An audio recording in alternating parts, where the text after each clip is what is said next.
सारेगामा कारवां mini भक्ति। नमस्कार दोस्तों, भगवत गीता के अध्याय 8 में, जिसका शीर्षक है अक्षर ब्रह्म योग, मैं शैलेंद्र भारती आपका स्वागत करता हूं। दोस्तों, साइंस हर रोज बदलती है। हर रोज एक नई डिस्कवरी यूनिवर्स की एक नई परत खोलती है। लेकिन हजारों साल बाद भी गीता का ज्ञान नहीं बदला। ऐसा ज्ञान जिसके आगे, जिससे बड़ा कुछ भी नहीं। गीता के 8वें अध्याय में, जिसमें ब्रह्म, आध्यात्म और कर्म की बातें की जाएंगी, आइए प्रारंभ करते हैं भगवत गीता का 8वां अध्याय, अक्षर ब्रह्म योग।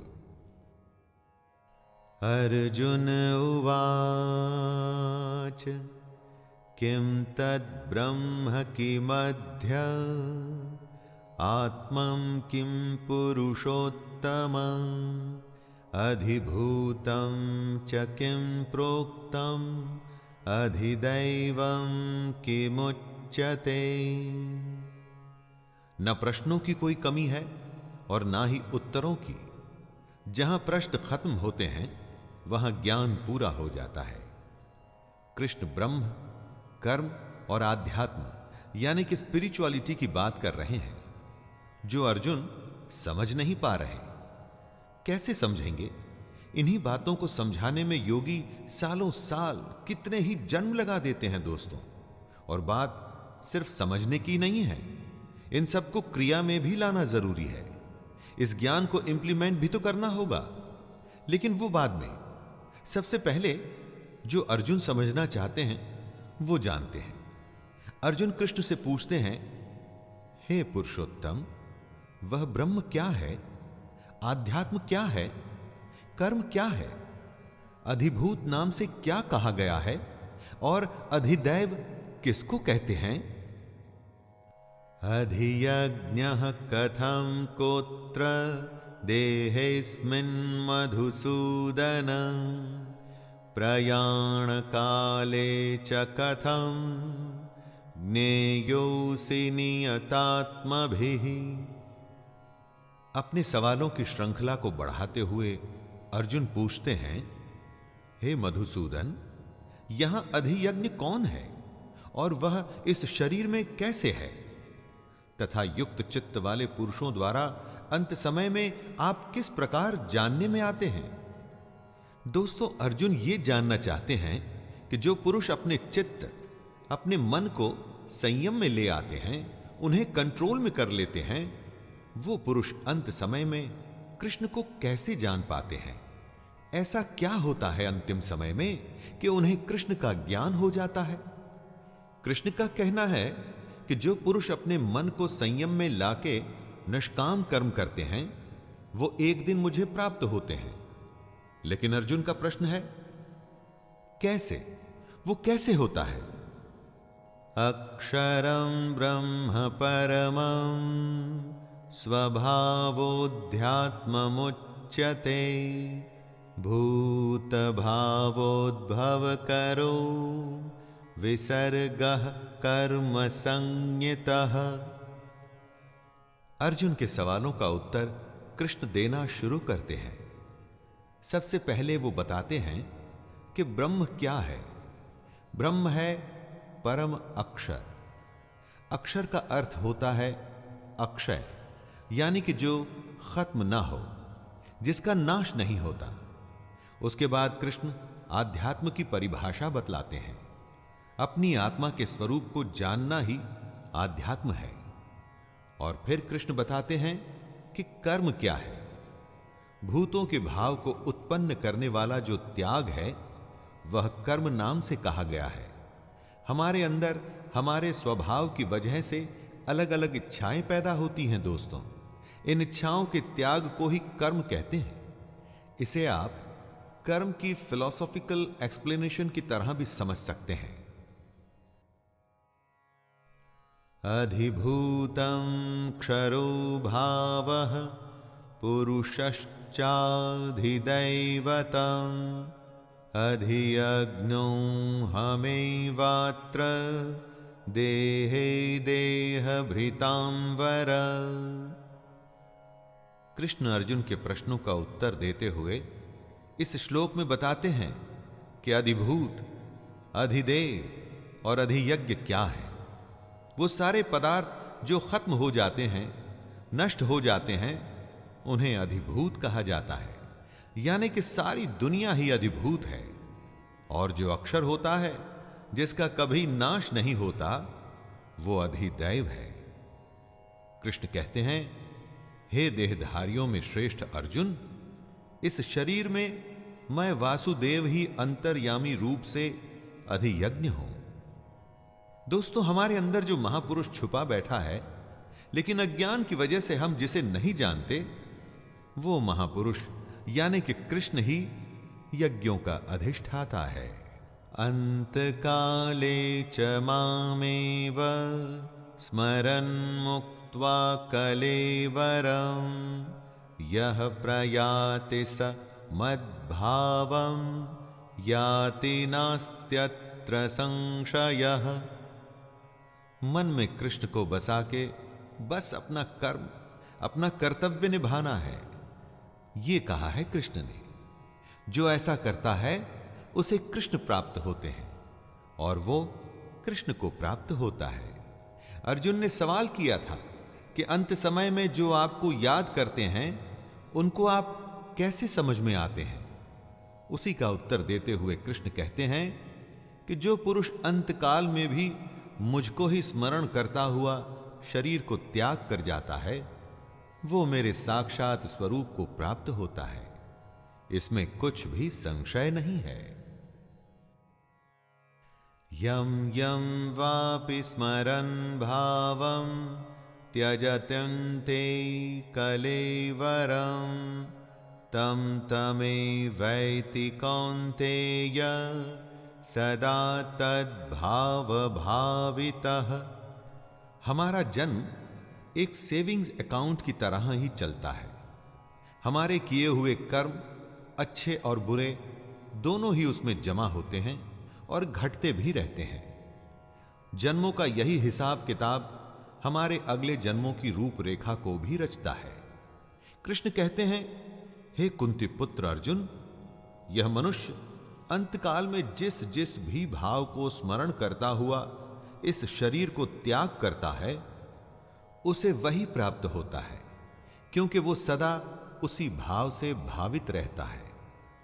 दोस्तों, यहां कृष्ण कहना चाहते हैं कि मरते हुए जो भाव होता है वो आगे भी जाता है, और अगर मरते हुए कृष्ण का भाव होगा तो वो मनुष्य कृष्ण को प्राप्त होगा।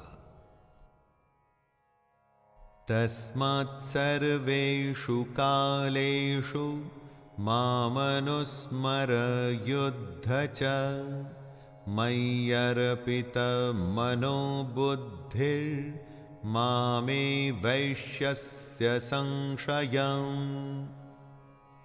इसीलिए हमेशा कृष्ण को अपने मन में रखकर बस निरंतर अपने कर्म में जब आप लगे रहते हैं, तो सिर्फ ये जन्म ही नहीं, आने वाले कई जन्मों को आप सुधार रहे होते हैं। कई लोगों को आपने कहते हुए सुना होगा कि ये तो इसके पिछले जन्म के कर्मों का नतीजा है। इसी बात को समझाते हुए कृष्ण सलाह देते हैं, हे अर्जुन, तू सब समय में निरंतर मेरा स्मरण कर और युद्ध भी कर।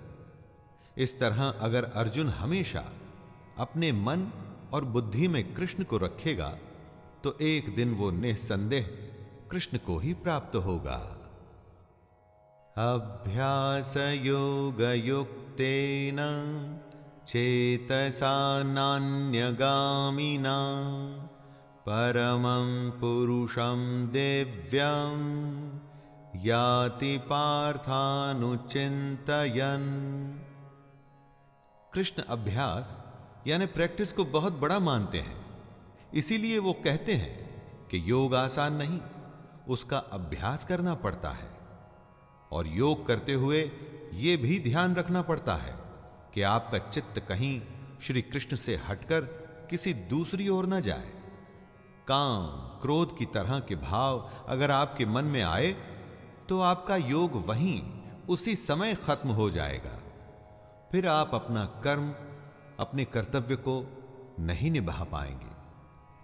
चित्त को जो संयमित करने में समर्थ हो जाता है, सक्षम हो जाता है, उसी को कृष्ण प्राप्त होते हैं, उसी को भगवान मिलते हैं, उसी की तपस्या पूरी होती है।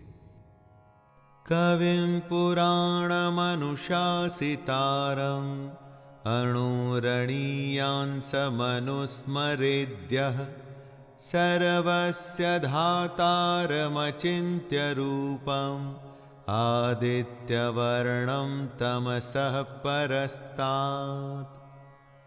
कृष्ण कहते हैं कि योगी अपना कर्म तो करता ही है, साथ में वो पुरुष सर्वज्ञ यानी सब कुछ जानने वाला, अनादि यानी जिसका कभी जन्म नहीं हुआ, जो हमेशा से है, सबके नियंता यानी सब कुछ कंट्रोल करने वाला, सूक्ष्म से भी अति सूक्ष्म, सबके धारण पोषण करने वाले अचिंत्य स्वरूप यानी जो सबको पालता है, सूर्य के सदृश नित्य चेतन प्रकाश रूप और अविद्या से अति परे शुद्ध सच्चिदानंद घन परमेश्वर का भी स्मरण करता है। यहां भगवान के उस परमात्मा के गुणों का वर्णन भी कृष्ण कर रहे हैं और ये भी बता रहे हैं कि योगी कैसे कर्म करते करते उस परमात्मा को याद करता है। प्रयाण काले मनसा चलेन भक्त्या युक्तो योग बलेन चैव भ्रुवोर्मध्ये प्राणमावेश्य सम्यक् सतं परं पुरुषमुपैति दिव्यम्।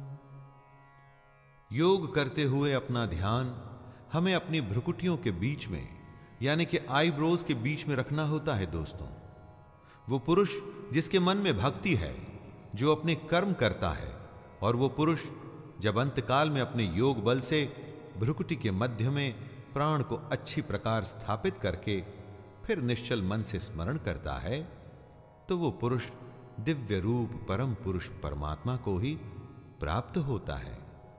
यहां कृष्ण बता रहे हैं कि कैसे अंतकाल के समय आप उस परमात्मा को याद कर उसी को प्राप्त हो सकते हैं। यदक्षरं वेदविदो वदन्ति विशन्ति यद्यत्तयो वीतरागाः यदिच्छन्तो ब्रह्मचर्यं चरन्ति तत्ते पदं संग्रहेण प्रवक्ष्ये। जो वेदों को जानते हैं, उनके अनुसार जिस सच्चिदानंद घन रूप परम पद को अविनाश माना जाता है, अब कृष्ण उसके बारे में बताएंगे। आसक्ति रहित कोशिश करते रहने वाले सन्यासी महात्मा जन जिसमें प्रवेश करते हैं, कृष्ण उस अवस्था के बारे में बताएंगे। और जिस परम पद को चाहने वाले ब्रह्मचारी लोग ब्रह्मचर्य का आचरण करते हैं, उस परम पद को कृष्ण अर्जुन को समझाएंगे। दोस्तों, बहुत बड़ी बड़ी डेजिग्नेशंस होती हैं लोगों की, लेकिन एक होता है सबसे बड़ा पट, जहां से भगवान तक पहुंचने का रास्ता खुल जाता है। अब कृष्ण उसी के बारे में बता रहे हैं। सर्वद्वाराणि संयम्य मनोहृदि निरुध्य च मूर्ध्याधायात्मनः प्राणम् अस्थितो योगधारणाम् ओमित्येकाक्षरं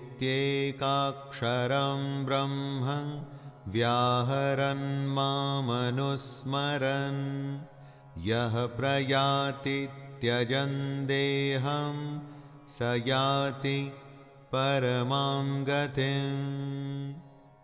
दोस्तों, कृष्ण इन श्लोक में एक प्रोसेस की बात कर रहे हैं, वो प्रणाली जो आखिरी समय में आपको भगवान से मिला सकती है।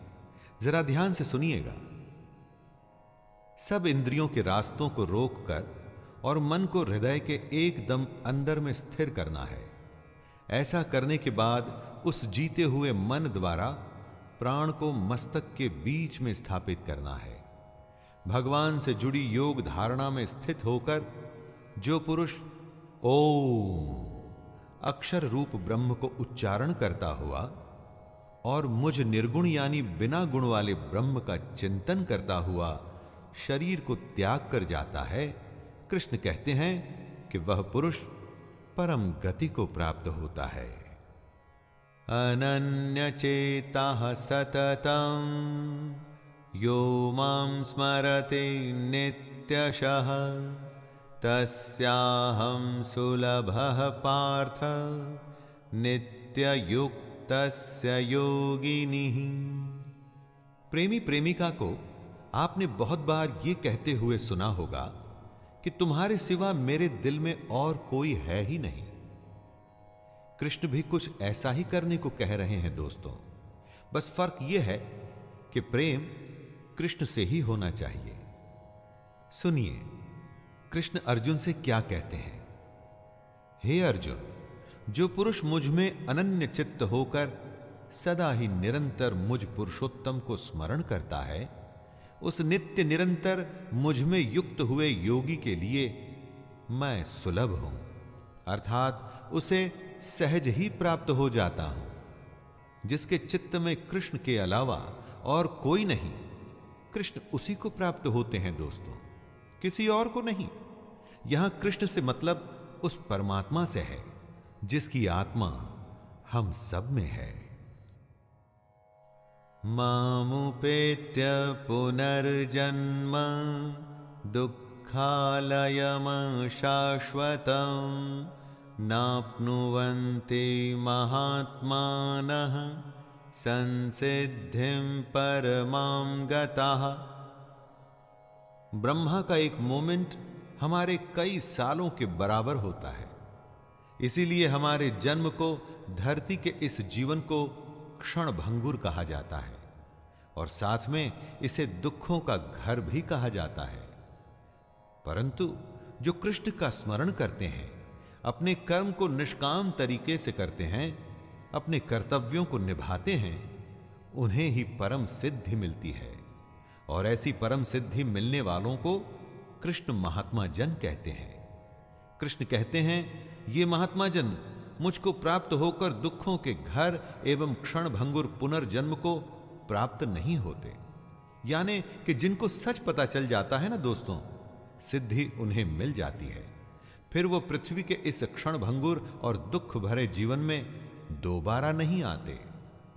आ ब्रह्म भुवनान् लोकाः पुनरावर्तिनोऽर्जुन मामुपेत्य तु कौन्तेय पुनर्जन्म न विद्यते।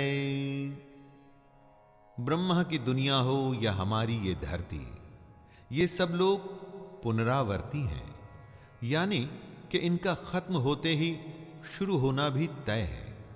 एक तरह के रोटेशन में रहते हैं ये लोग, इसीलिए हमारी दुनिया को मृत्यु लोक कहा जाता है। यहां जन्म होता है और मृत्यु होती है, और यही चक्कर लगा रहता है। इसी बात को कृष्ण समझा रहे हैं।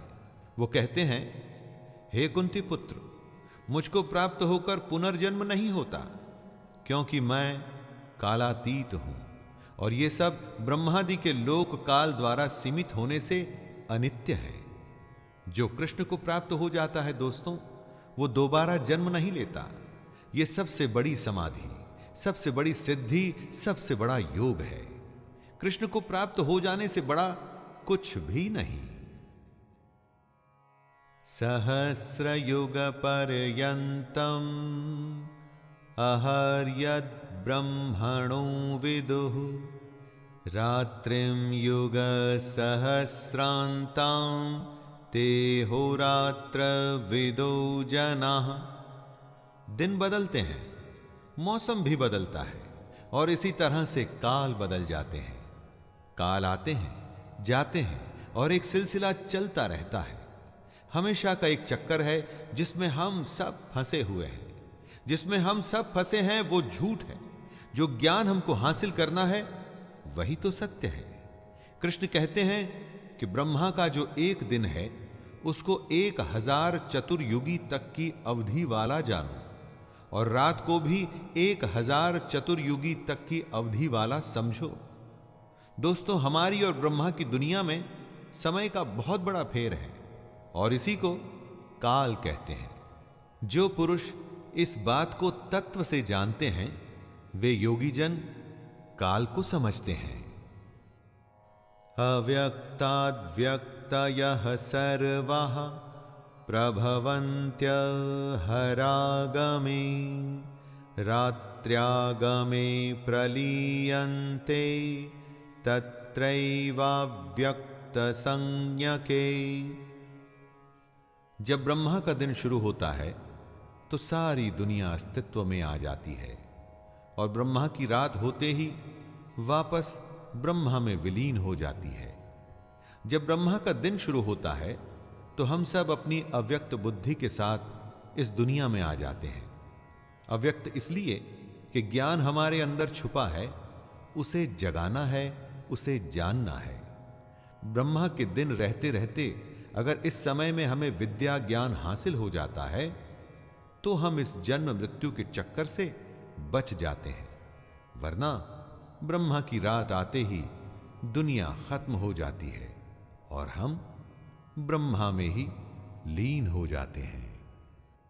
भूतग्रामः स एवायं भूत्वा भूत्वा प्रलीयते रात्र्यागमे वशः पार्थ प्रभवत्यहरागमे।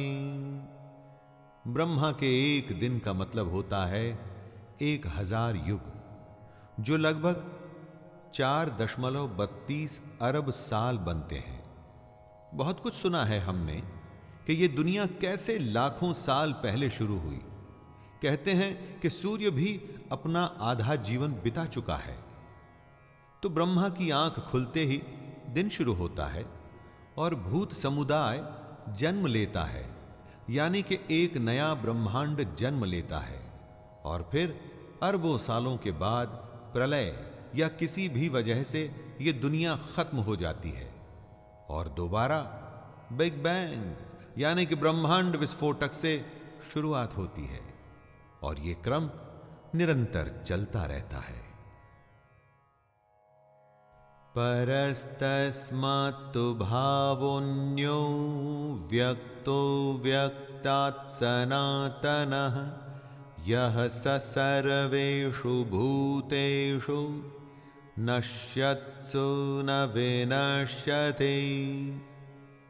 जब ये दुनिया अस्तित्व में आती है तो हमारी बुद्धि अव्यक्त अवस्था में रहती है, इंद्रियों से दिखाई नहीं पड़ती, इसलिए हमें जागृत होना पड़ता है।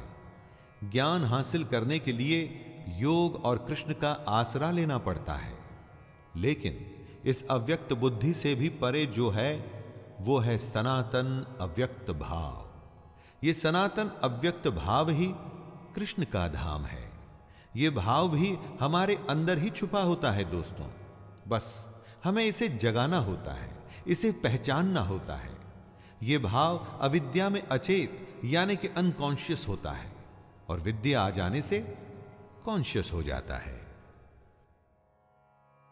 अव्यक्तोऽक्षर इत्युक्तस्तमाहुः परमां गतिं यं प्राप्य न निवर्तन्ते तद्धाम परमं मम। जब हम जन्म लेते हैं तो हमारे अंदर सनातन अव्यक्त भाव होता है।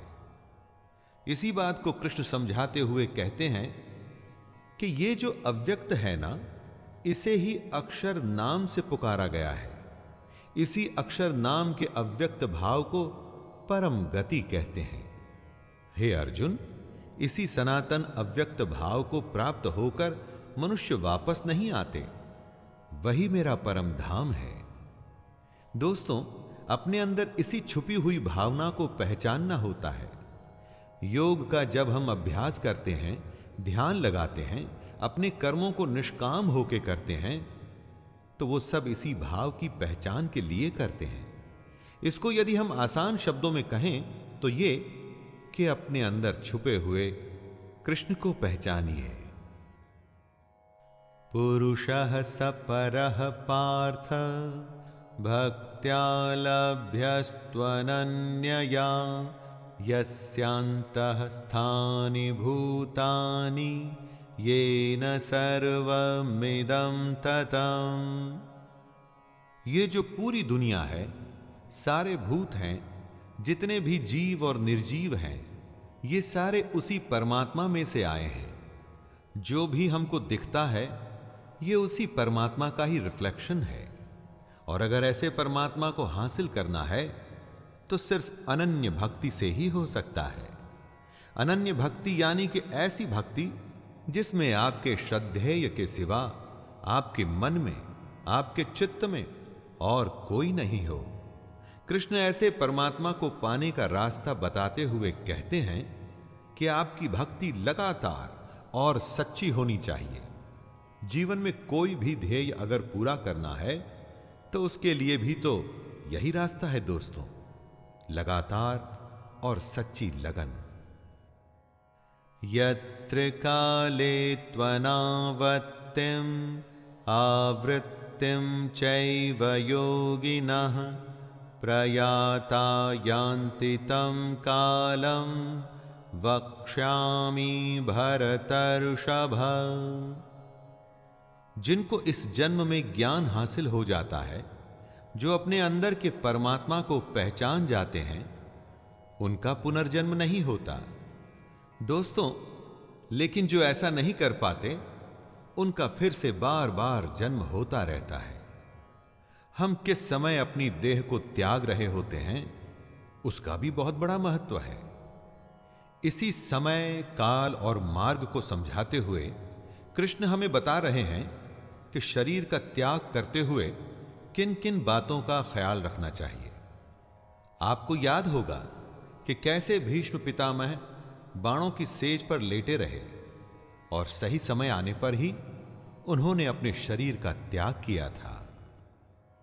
अग्निर्ज्योतिरः शुक्लः षण्मासा उत्तरायणं तत्र प्रयाता गच्छन्ति ब्रह्म ब्रह्मं विदो जनाः। कृष्ण अगर जीने का ज्ञान देंगे तो क्या मरने का ज्ञान नहीं देंगे? इस श्लोक में वे यही बता रहे हैं। कौन सा समय मरने के लिए अनुकूल है? जिस काल में सूर्य चमक रहा हो, ज्योतिर्मय अग्नि जल रही हो, शुक्ल पक्ष का चांद बढ़ रहा हो, उत्तरायण का सुंदर आकाश हो, ऐसे काल में देह त्यागने वाले को ब्रह्म मिलता है।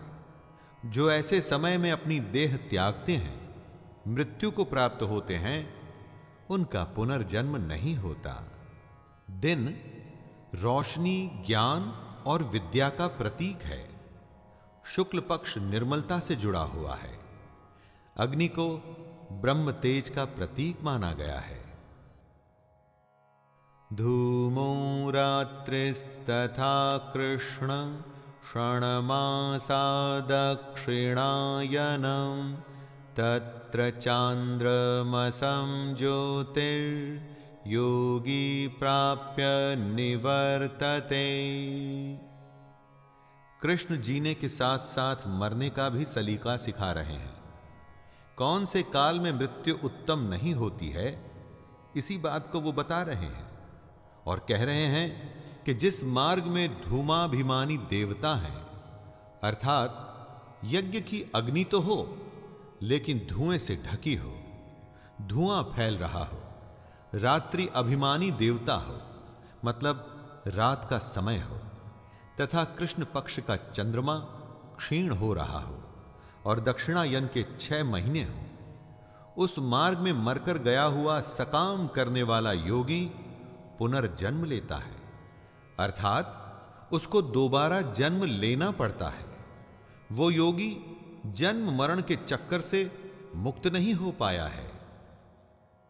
शुक्ल कृष्णे गति हेते जगतः शाश्वते मते एकया यात्यनावृत्ति मन्यया वर्तते पुनः।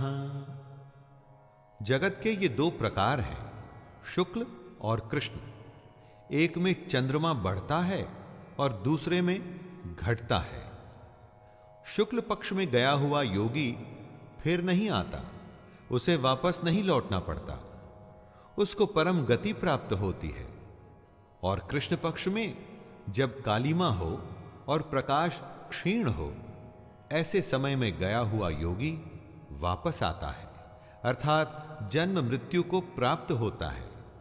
जब तक योगी को पूर्ण प्रकाश न मिले तब तक उसे भजन करना है। योगी सही समय पर ही प्राण त्याग सकता है। अगर समय सही नहीं तो उसको इंतजार करना होगा। नैते श्रुति पार्थ जानन योगी मुह्यति कश्चन तस्मात् सर्वेषु कालेषु योगयुक्तो भवार्जुन। मृत्यु के सही समय को समझाते हुए कृष्ण कहते हैं, हे पार्थ, इस प्रकार इन दोनों मार्गों को तत्व से जानकर कोई भी योगी मोहित नहीं होता, क्योंकि योगी जानता है कि अगर उसे पूर्ण प्रकाश मिला तो ब्रह्म प्राप्त होगा, क्षीण प्रकाश में वो दोबारा आएगा। दोनों ही गतियां शाश्वत हैं, यानी हमेशा के लिए। इस कारण हे अर्जुन, तू सब काल में समबुद्धि रूप से योग से युक्त हो, अर्थात निरंतर मेरी प्राप्ति के लिए साधन करने वाला हो। ये सब जानते हुए योगी के पास योग करने के अलावा और कोई उपाय नहीं रह जाता दोस्तों। इसलिए उसे धीर हो बस अपने अभ्यास में लगे रहना चाहिए। वेदेषु यज्ञेषु तपः शुचैव दानेषु यत् पुण्यफलं प्रदिष्टम् अत्येतत्सर्वमिदं विदित्वा योगी परं स्थानमुपैति चाद्यम्। वेद, यज्ञ, तप और दान महाकर्म होते हैं, इनके बहुत बड़े पुण्य मिलते हैं।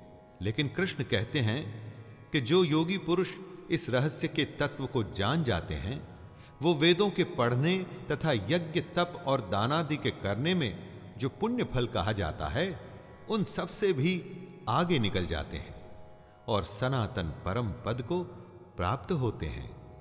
जो परमात्मा के रहस्य को समझ गया, असली तत्व को जान गया ना दोस्तों, तो उसके लिए वेद पढ़ने की कोई आवश्यकता नहीं। यज्ञ भी उसी परमात्मा से जुड़ने का एक नियम है। लेकिन जिस योगी को परम तत्व ही मिल गया, तो वो तो वैसे ही परमात्मा से मिल गया, इसलिए उसे यज्ञ या दूसरे अनुष्ठानों की भी जरूरत नहीं। सबसे बड़ा योगी सबसे बड़े रहस्य को जान जाता है। तो दोस्तों, ये था कृष्ण की भगवत गीता का 8वां अध्याय। इसमें कृष्ण ने ब्रह्म, कर्म, आध्यात्म और मृत्यु के बारे में अर्जुन की शंकाओं को दूर किया। शंकाएं सिर्फ अर्जुन की ही नहीं है दोस्तों, हम सबकी दूर हो रही हैं, है ना? तो आइए 8वें अध्याय को यहीं पर विराम देता हूं और मैं शैलेंद्र भारती आपसे वादा करता हूं कि 9वें अध्याय में फिर से मुलाकात होगी। तब तक के लिए जय श्री कृष्ण।